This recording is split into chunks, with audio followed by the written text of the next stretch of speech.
आज की क्लास में अपन करेंगे रेस्पिरेशन के बारे में पढ़ेंगे। तो रेस्पिरेशन क्या है, किसी को आइडिया है कुछ? तो रेस्पिरेशन देखो, जो फूड हम इंटेक करते हैं ना, उसके डाइजेशन में भी ये हेल्प करता है, उस फूड को ऑक्सीडाइज करता है। तो रेस्पिरेशन एक ऐसा प्रोसेस है जिससे डाइजेस्टेड फूड जो है वो आपके क्या होता है, ऑक्सीडाइज होगा और उससे एनर्जी रिलीज होगी। तो रेस्पिरेशन में क्या होता है, डाइजेस्टेड फूड ऑक्सीडाइज होता है, एनर्जी रिलीज करता है। ये जो एनर्जी है ये स्टोर होती है आपके एटीपी की फॉर्म में। तो अगर रेस्पिरेशन की डेफिनेशन आती है ये, तो उसको हम क्या बोलेंगे, the process by which digested food is oxidise to release energy. ठीक है, तो इस प्रोसेस को हम क्या बोलते हैं, रेस्पिरेशन बोलते हैं। ये इसकी डेफिनेशन, ये मैंने इसको इस तरह से लिखा ताकि डेफिनेशन याद हो जाए। The process by which digested food oxidise to release energy. ठीक है, तो इसको बोलते हैं रेस्पिरेशन। अब रेस्पिरेशन जो होता है ना, एक तरह का कॉम्प्लेक्स प्रोसेस होता है जिसमें डाइजेस्टेड फूड जो है उसका क्या होता है, ऑक्सीडेशन होता है। ऑक्सीडेशन होने से उसमें जो रिलीज होती है केमिकल एनर्जी। तो ये भी आप ध्यान रखना कि रेस्पिरेशन में किस तरह की एनर्जी रिलीज होती है, chemical energy, to release chemical energy. और ये जो एनर्जी रिलीज होती है ये स्टोर होती है एटीपी की फॉर्म में। एटीपी क्या होता है, एडिनोसिन ट्राइफॉस्फेट, इसकी फॉर्म में रिलीज होती है एटीपी मॉलिक्यूल की फॉर्म में। जैसे फूड है तो फूड का ऑक्सीडेशन हुआ, carbon dioxide, water, energy release होती है, या जो ग्लूकोज है अपना, है ना, तो ये इसकी रिएक्शन है। ग्लूकोज की जब ऑक्सीजन के साथ रिएक्शन होगी तो carbon dioxide, water and energy release होती है। अब इसके बाद में है respiratory substrate. Respiratory substrate, substrate का मतलब वो ऐसे सब्सटेंस, जैसे हमने फोटोसिंथेसिस में पढ़ा था ना कि रॉ मटेरियल कौन कौन से चाहिए फोटोसिंथेसिस के लिए, तो यहाँ पे हम यूज करेंगे रेस्पिरेटरी सबस्ट्रेट। तो वो ऑर्गेनिक सब्सटेंस, ठीक है, सबस्ट्रेट का मतलब वो ऑर्गेनिक सब्सटेंस जिनका ऑक्सीडेशन होता है।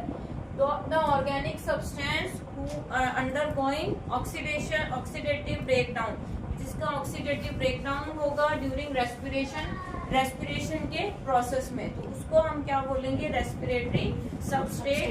ये एमसीक्यू के अकॉर्डिंग आपके लिए थोड़ा सा इम्पोर्टेंट है कि रेस्पिरेटरी सबस्ट्रेट कौन सा है। तो ग्लूकोज, क्योंकि ग्लूकोज का ही क्या होता है, ऑक्सीडेशन होता है। डेफिनेशन तो कम पूछी जाती है बट इसका आपको एग्जाम्पल ध्यान रखना है।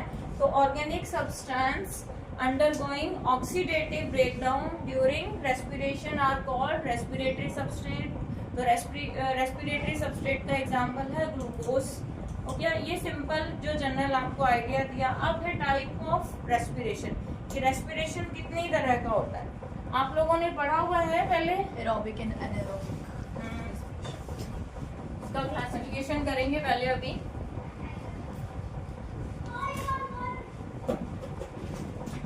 जो भी हमेशा क्लासिफिकेशन या कुछ ऐसा है तो उसको टेबुलेशन फॉर्म में ही लिखना है आपको एग्जाम में। टाइप्स ऑफ रेस्पिरेशन, रेस्पिरेशन के दो टाइप्स हैं आपके, कौन कौन से हैं, एरोबिक और anaerobic. Aerobic and anaerobic.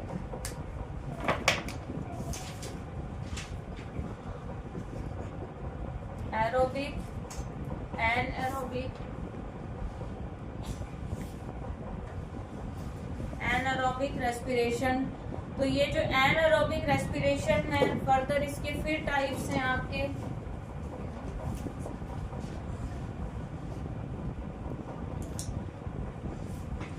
Anaerobic respiration जो है, फर्दर इसके फिर 2 टाइप्स हैं। कौन कौन से होंगे, alcoholic fermentation and lactic acid fermentation. ठीक है, अल्कोहलिक फर्मेंट, ये सारा मैं अभी एक्सप्लेन करूंगी। Alcoholic fermentation,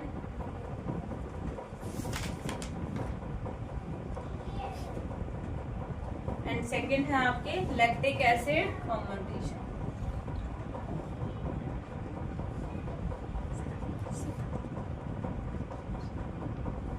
lactic acid fermentation, ठीक है। तो अब देखो एनारोबिक रेस्पिरेशन जो है उसके फर्दर 2 टाइप्स है, alcoholic fermentation, lactic acid fermentation. अब इनकी पूरी तुम्हारे रिएक्शंस भी है इसके अंदर, और ये इम्पोर्टेंट टॉपिक है कि इसमें होता क्या है। एरोबिक और एनारोबिक में भी डिफरेंस भी करेंगे अपन। तो एरोबिक रेस्पिरेशन क्या है, जो आपके ऑक्सीजन की प्रेजेंस में होता है, क्योंकि इसमें क्या होता है आपके एरोबिक एनारोबिक के अंदर डिफरेंस भी आता है कई बारी। तो एरोबिक और एनारोबिक में डिफरेंस क्या है कि एरोबिक रेस्पिरेशन जो है ऑक्सीजन की प्रेजेंस में होता है, एनारोबिक रेस्पिरेशन जो है ऑक्सीजन की एब्सेंस में होता है। एरोबिक रेस्पिरेशन माइटोकॉन्ड्रिया में होता है, जबकि एनारोबिक रेस्पिरेशन जो है आपके साइटोप्लाज्म में होगा। उसके बाद में आपकी है कि एरोबिक रेस्पिरेशन में क्या होता है, ग्लूकोज का कंप्लीट ब्रेकडाउन हो जाता है इसमें। एनारोबिक में क्या होता है, ग्लूकोज का इनकम्प्लीट ब्रेकडाउन होता है, क्योंकि ये जो फर्दर इसके 2 टाइप्स हैं, अल्कोहलिक एंड लैक्टिक एसिड, ये आगे इसी के पार्ट होंगे। तो इसमें इनकम्प्लीट ब्रेकडाउन होता है।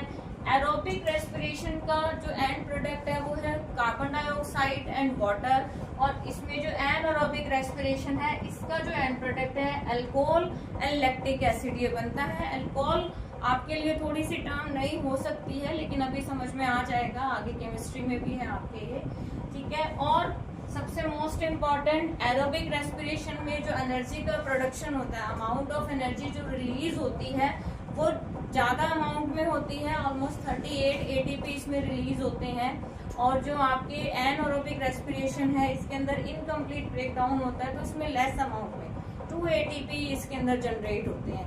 ATP आपको पता है एनर्जी करेंसी है, ये 9th क्लास में भी आप लोगों ने पढ़ा था। तो एरोबिक एनारोबिक का जो डिफरेंस है वो आपको याद रखना है। 2-3 डिफरेंस तो आपको इस टेबल से भी पता याद रह जाएगा। ऑक्सीजन की प्रेजेंस, ऑक्सीजन की एब्सेंस, एंड प्रोडक्ट जो है इसका आपके क्या होगा, कार्बन डाइऑक्साइड, एंड इसका वाटर हो जाएगा। और इसमें क्या है, अल्कोहल एंड लैक्टिक एसिड, इसमें more amount of energy release होती है, एनारोबिक में लेस अमाउंट ऑफ एनर्जी। और अगर आप पूछते हैं तो एरोबिक में 38 ATP, एनारोबिक में 2 ATP। ठीक है, हो गया, क्लियर हो गया इसके अंदर। तो ये सारे इसके 3-4 पॉइंट जो है वो मेन आपको याद रखने हैं। उसके बाद इसकी रिएक्शन है, ये बहुत इंपॉर्टेंट टॉपिक है। अभी जो मैं रिएक्शन बताऊंगी इसकी, वो भी इसकी बहुत ज्यादा इंपॉर्टेंट है, उसका हमेशा क्वेश्चन ऑलमोस्ट आता ही है आपको। तो देखो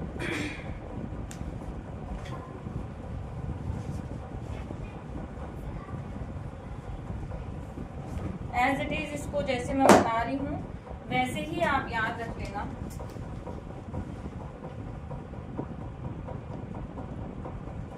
ग्लूकोज है, तो ग्लूकोज का आपके क्या है, मैं इसका आपको नोट डाउन कर देती हूँ, उसके बाद में एक्सप्लेन कर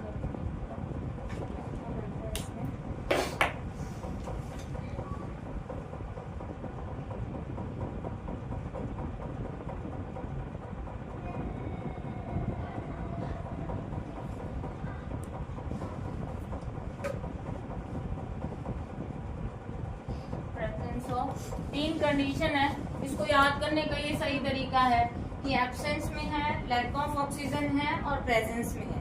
ठीक है, तो अब ये देखो होता क्या है, इसमें एब्सेंस ऑफ ऑक्सीजन है, ये कहाँ होती है, एग्जाम्पल भी आपको याद रखना है इसका। इसमें ये हमारी मसल्स की जो सेल्स हैं यहाँ पे, और ये कहाँ होता है आपके माइटोकॉन्ड्रिया।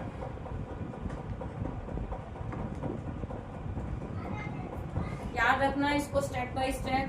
ग्लूकोज क्या है आपके, इसे याद रखो। ग्लूकोज क्या है, 6 कार्बन मॉलिक्यूल है एक तरह से, C6O6H12 इसका फॉर्मूला है ना आपके। तो अब देखो इसमें क्या है, 6 कार्बन मॉलिक्यूल है ये। अब होता क्या है इसमें, साइटोप्लाज्म में,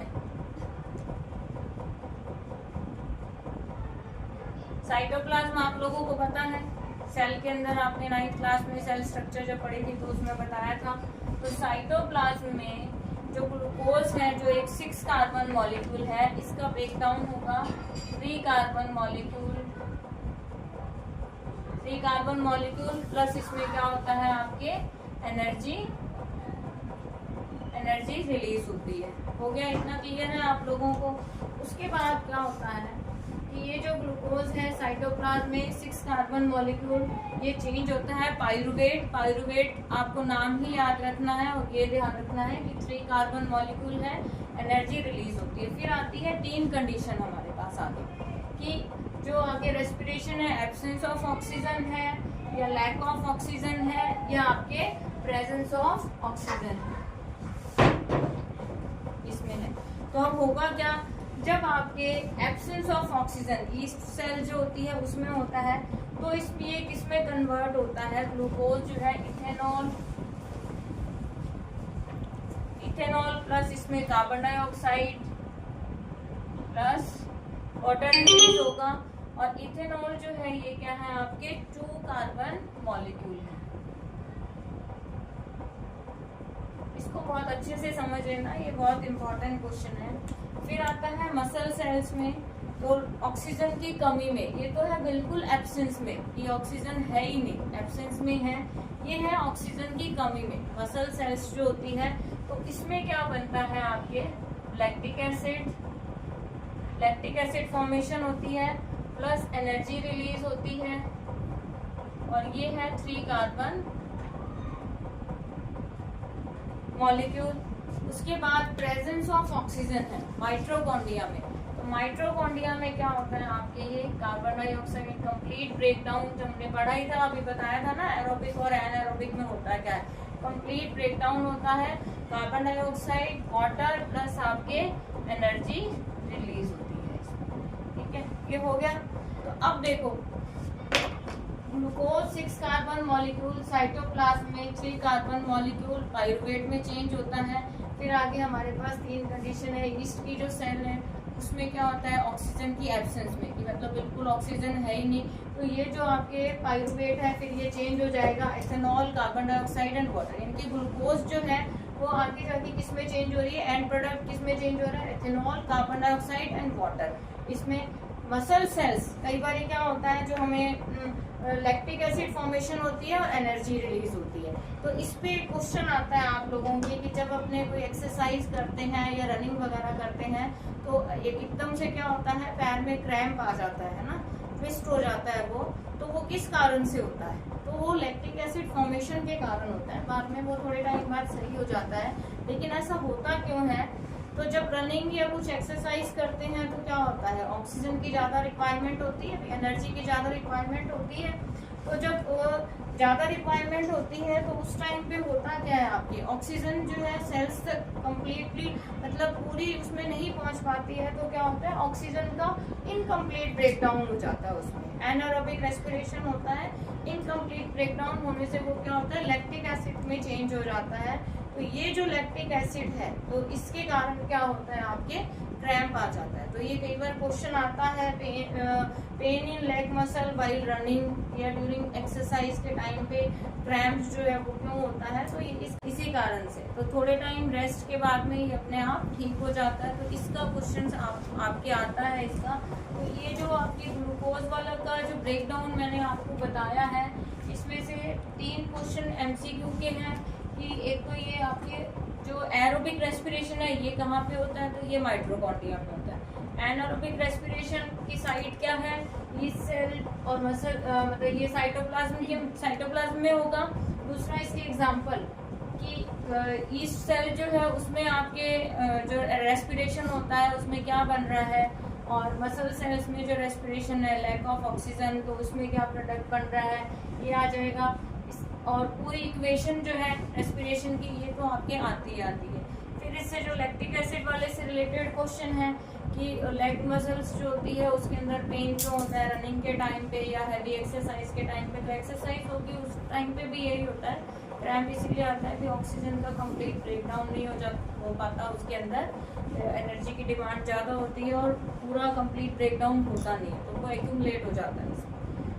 तो इससे रिलेटेड ये क्वेश्चन आ गए। रेस्पिरेशन की डेफिनेशन, 4-5 क्वेश्चन हो गए आज के। रेस्पिरेशन की डेफिनेशन, रेस्पिरेटरी सबस्ट्रेट क्या है, एरोबिक एंड एनारोबिक रेस्पिरेशन में डिफरेंस, और रेस्पिरेशन का अगर क्लासिफिकेशन आता है तो ये आपकी वो क्लासिफिकेशन हो गया और इस तरह से ये इसकी रिएक्शन हो गई। ये मोस्ट इम्पॉर्टेंट रिएक्शन है। उसके बाद आता है आपके ब्रीथिंग एंड रेस्पिरेशन। इसमें डिफरेंस कई बार पूछा जाता है क्योंकि आगे हम रेस्पिरेशन इन ह्यूमन बीइंग ये वाला टॉपिक करेंगे। तो ब्रीथिंग एक टर्म होती है। जनरली तो हम लोग क्या समझते हैं कि सांस लेना और छोड़ना ये क्या हो जाता है आपके रेस्पिरेशन, इसी को ही मान लेते हैं, है ना। लेकिन ये डिफरेंस है थोड़ा सा। ब्रीदिंग और रेस्पिरेशन में डिफरेंस आता है आप लोगों के। तो ब्रीदिंग क्या होता है, इसमें होता है आपकी कंटिन्यूअस प्रोसेस है जिसके अंदर इनहेलेशन एक्सहेलेशन, मतलब आप ऑक्सीजन का गैसेस का इनटेक कर रहे हो और गैसेस एक्सहेल भी कर रहे हो। ऑक्सीजन आप लेते हैं और कार्बन डाइऑक्साइड रिलीज करते हैं।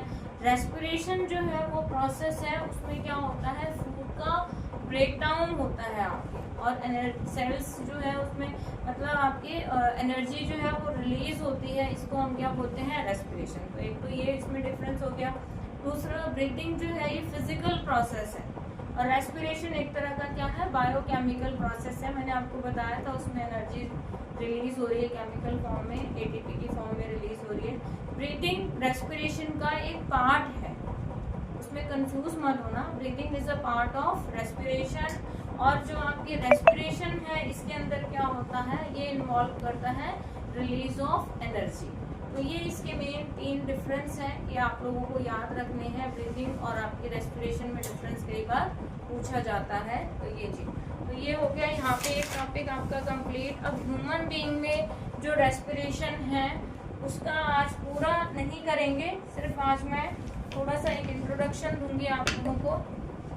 कल की क्लास में उसको पूरा कंप्लीट कर लेंगे। इसमें किसी को कोई डाउट नहीं है?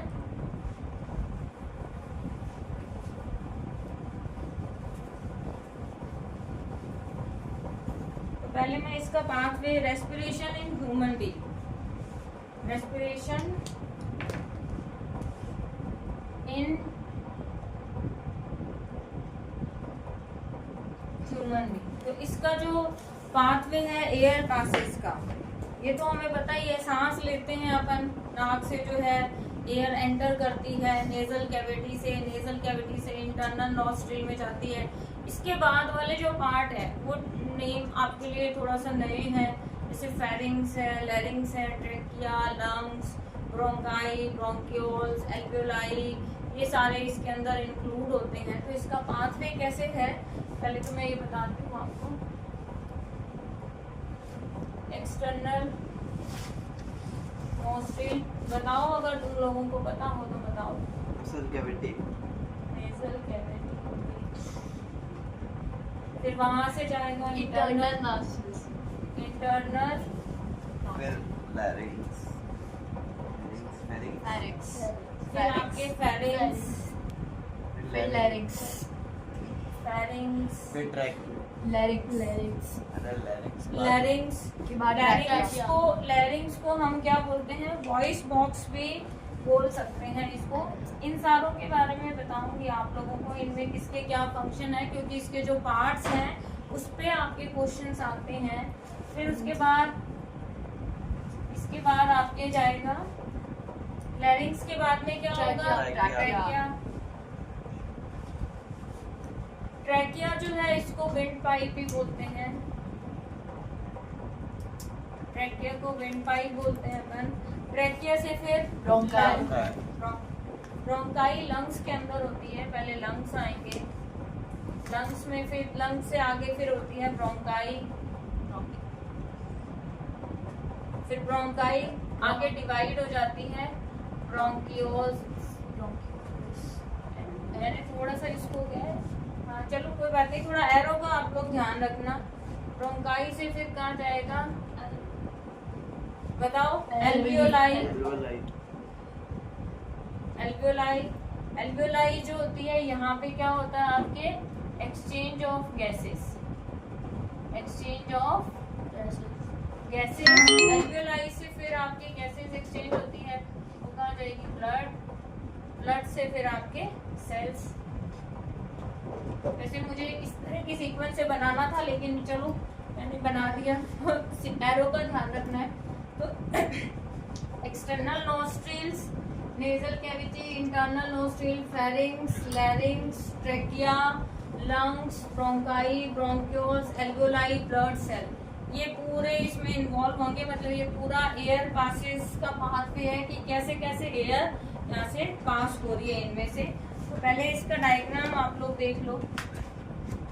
ह्यूमन जो आपके रेस्पिरेटरी सिस्टम का डायग्राम है, तो इसमें देखो सारे पार्ट्स को थोड़ा इन्होंने अलग अलग भी बताया हुआ है।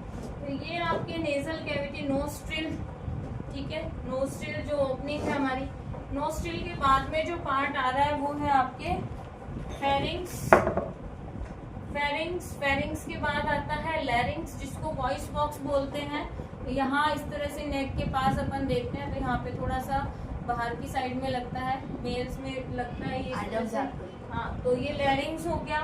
उसके बाद में देखो लैरिंग्स के बाद इधर जो मैंने क्या बताया था आपको, फेरिंग्स, लैरिंग्स, उसके बाद है ट्रैकिया। तो ट्रैकिया जो है ये देखो यहाँ पे तो ये आ गई, और इधर इसमें देखें तो ये ट्रैकिया पे कुछ आपको ऐसे रिंग्स की शेप स्ट्रक्चर दिखाई दे रही है। इसको बोलते हैं रिंग्स ऑफ कार्टिलेज, ठीक है। उसके बाद आता है आपके ट्रैकिया के बाद में फिर आ गया लंग्स। ये जो दो आपके ट्रैकिया फिर डिवाइड हो जाती है, तो राइट और लेफ्ट ये आपके लंग्स हो गए। स्पॉन्जी स्ट्रक्चर है एक तरह से। लंग्स के अंदर फिर ये देखो, ये तो यहाँ इन्होंने लंग्स की स्ट्रक्चर दिखाई है आपको, और इधर इसमें देखो ये जो ट्रैकिया फर्दर आपके डिवाइड हो रही है लंग्स में जाके, ये इंटरनल इसका दिखा रहे हैं। लंग्स के अंदर फिर आपके क्या है, ब्रोंकाइज, ये है ब्रोंकाइज। फिर ये फर्दर डिवाइड हो रही है, छोटी छोटी जो ब्रांचेस आपको दिखाई दे रही है, इसको अपन क्या बोलते हैं, ब्रोंक्यूल्स। ये देखो यहाँ पे इन्होंने दिखाया है। तो इधर तो ये ऐसे डिवाइड होगी ब्रोंकाई में, ये ब्रोंकाई फर्दर आगे ब्रांच्ड हो जाती है, इसको बोलते हैं ब्रोंक्यूल्स।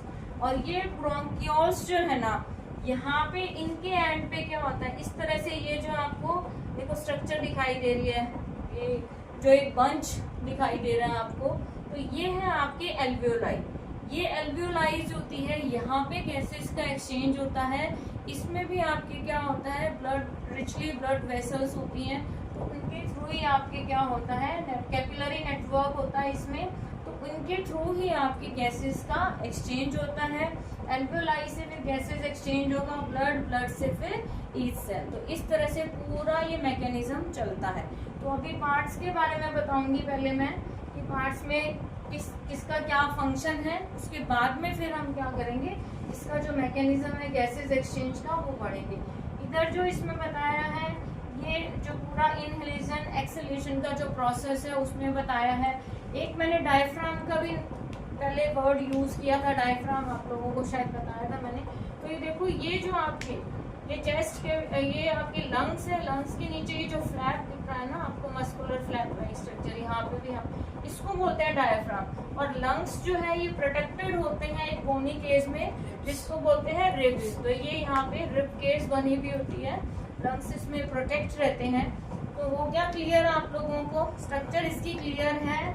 नेजल कैविटी, फेरिंग्स, फिर लैरिंग्स, लैरिंग्स के बाद देखो आपने इधर ट्रैकिया फिर फर्दर डिवाइड हो रही है आगे ब्रोंकाई, लंग्स में जाके लंग्स हो गया इधर, ब्रोंकाई फिर फर्दर आगे और ब्रांच हो रही है, ब्रोंक्यूल्स बोलते हैं। ब्रोंक्यूल्स के एंड पे क्या है, बंच लाइक स्ट्रक्चर, जिसको एल्वेओलाई बोलेंगे। एल्वेओलाई में क्या होता है, कैपिलरी नेटवर्क होता है ब्लड वेसल्स का। यहाँ पे क्या होगा, गैसेस का एक्सचेंज होगा, यहाँ से फिर आगे ब्लड से फिर आगे ईच एंड एवरी सेल्स, इस तरह से गैसेस का एक्सचेंज पूरा होगा। तो ये चीज देखो, अब देखो इसको मैं यहाँ पे लगाऊं ज़्यादा सही, ताकि ये डायग्राम भी आप लोगों को क्लियर हो। अब देखो नेजल कैविटी जो है, तो नेजल कैविटी क्या है, एयर जो है, इसको आप वैसे रूटीन का जो प्रोसेस है, सांस लेना और ये सब हमारा रूटीन का प्रोसेस है, उस तरह से ध्यान रखो। अपन सांस लेते हैं तो नेजल कैविटी से एयर जो है वो आपकी क्या होती है, पास होगी। तो एक्सटर्नल नोस्ट्रिल से नेजल कैविटी में जाएगी। एयर जो है आपके फिल्टर होती है, तो नोज के अंदर अपने जो हेयर्स होते हैं वहाँ पे एयर क्या होती है, फिल्टर होती है। एयर के पार्टिकल के साथ में जो भी एयर के साथ में जो डस्ट के पार्टिकल ऐसे कुछ भी है, तो वो सारे वहाँ पे उन हेयर्स पे स्टिक हो जाते हैं, क्योंकि वो और मॉइस्ट कर देती है वो उसको। म्यूकस होती है तो म्यूकस से वो मॉइस्ट हो जाती है और वार्म हो जाती है। कैपिलरी का नेटवर्क होता है उससे वो वार्म हो जाती है, ठीक है। तो और before enter into trachea, trachea में एंटर होने से पहले। तो नेजल कैविटी में एयर्स जो है वो किसके थ्रू आती है, आपके एक्सटर्नल नोस्ट्रिल एयर में जो है उसके थ्रू एयर एंटर करती है नेजल कैविटी में। नेजल कैविटी में क्या होते हैं आपके एयर फिल्टर होती है, किससे होती है, हेयर से। मॉइस्ट भी होती है म्यूकस से, एंड उसमें आपके वार्म हो जाती है, कैपिलरी का नेटवर्क होता है उसके कारण ट्रेकिया में एंटर होने से पहले। क्लियर, ठीक है। उसके बाद आता है फेरिंक्स। तो ये नेजल कैविटी का आपको पता चल गया क्या रोल है। तो एयर को फिल्टर करना, वार्म करना एंड मॉइस्ट करना। फिल्टर किसके थ्रू होती है, नेजल हेयर जो भी है उनके थ्रू। वार्म किसके थ्रू होती है, जो कैपिलरी नेटवर्क है उसके थ्रू। और आपके मॉइस्ट किसके थ्रू होती है, म्यूकस जो होती है उसके थ्रू। क्लियर है, ठीक है। अगर आपके क्वेश्चन इनमें से कुछ आ भी जाता है तो आप लिख सकते हो एमसीक्यू का। उसके बाद फेरिंक्स, तो जो नेजल कैविटी का जो चैम्बर है, नेजल चैम्बर है, वो किस में ओपन होता है, फेरिंक्स। यहाँ से जाके ये देखो फेरिंक्स में ओपन होगा और एयर यहाँ से पास होती है लैरिंग्स में। तो इससे तो सिर्फ पास हो रही है, लैरिंग्स में जा रही है। लैरिंग्स जिसको हम बोलते हैं वॉइस बॉक्स, ये यहाँ पे जो फेरिंक्स के जस्ट नीचे। तो ये जो वॉइस बॉक्स है नेक के पास में, ये नेक में लोकेटेड होगा ये। और ये क्या करता है, आपके प्रोटेक्ट करता है ट्रैकिया को और साउंड प्रोड्यूस करने में भी हेल्प करता है।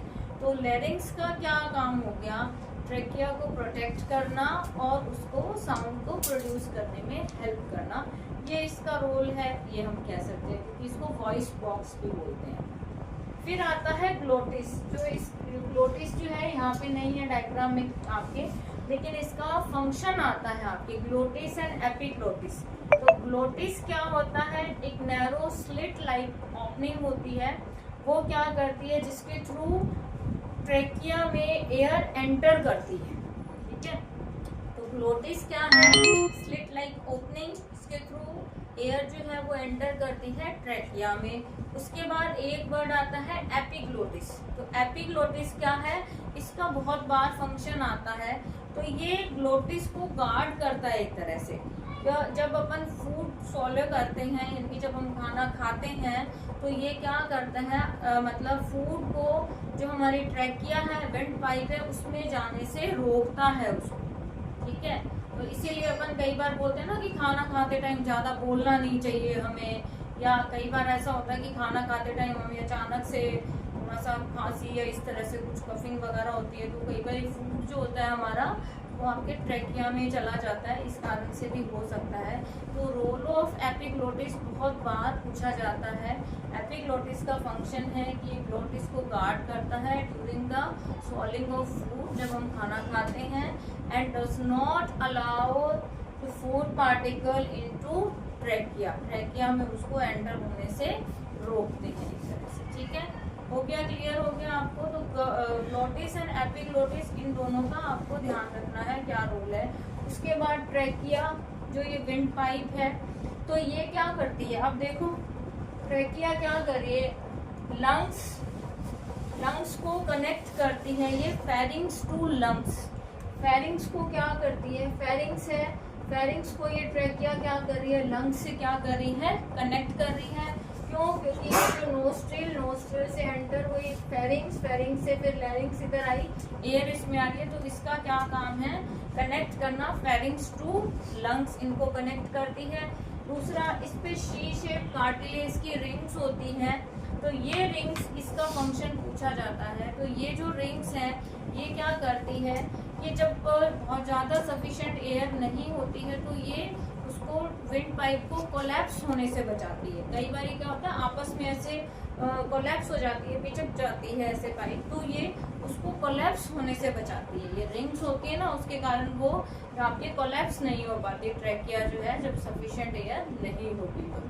फिर उसके बाद ये डिवाइड हो जाता है आपके 2 पार्ट्स में, राइट एंड लेफ्ट ब्रोंकाई, इसमें डिवाइड हो जाएगा। स्ट्रक्चर आपको मैंने बताई। ब्रोंकाई फिर क्या है, तो ब्रोंकाई जो है, ट्रैकिया जो है जब डिवाइड हो जाता है टू स्मॉलर ट्यूब। ट्रैकिया जब डिवाइड होता है दो स्मॉलर ट्यूब्स में, ये जो दोनों ट्यूब्स है ये कहाँ एंटर कर रही है, लंग्स में एंटर कर रही है थोरेसिक कैविटी से, which further extend into lungs. तो ये बाद में लंग्स में एंटर कर रही है, उस तक मतलब एक्सटेंड होती है। तो आपकी ये ब्रोंकाई क्या होगी, trachea divided into two smaller tubes entering the thoracic cavity which further extend into lungs, जो आगे लंग्स तक एक्सटेंड होती है।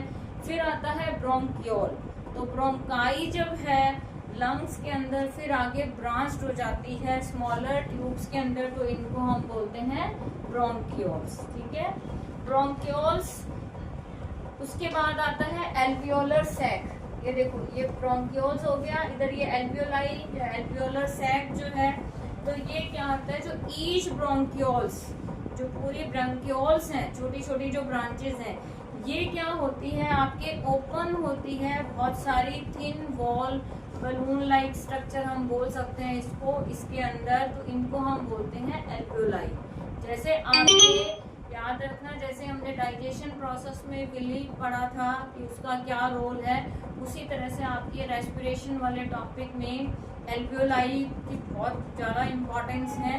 इस पे क्वेश्चन आता है शॉर्ट नोट्स, या how gases exchange take place, है ना, इस तरह से पूछा जाता है कि एल्वियोलाई में गैसेस का एक्सचेंज कैसे होता है। तो इस तरह से कई सारे क्वेश्चन इसमें आते हैं।